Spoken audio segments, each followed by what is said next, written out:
Ugarman, kulak sizde. Salamat Salamatpız. Alo, salamat. Salamatpız.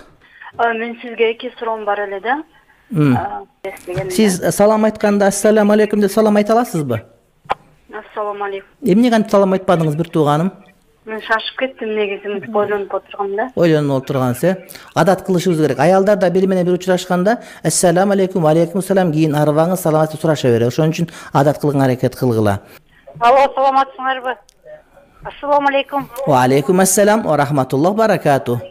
Угарманыбыз бар, урматтуу угарман, кулак сизде. Alo, Hacıke. Ассаламу алейкум деп айта аласызбы? Assalamu alaikum Hacıke. Ошо баяттан бери кыздар саламатсыздар үйрөткөндөн уялып атты менен эркектерди ошентип айтып атсаңыз, мен уялып калдым кичине. Жанагы Шайлебек Дүйшеевдин Агындылар деген китеби бар да.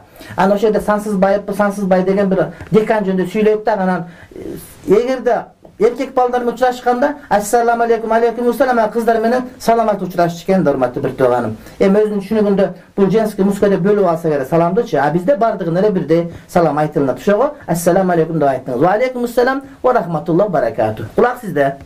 Hacıke bir ecem var da fitnaçı. Taza настроенияны өлтүрүп, жүрөктү катты кысканда oldu.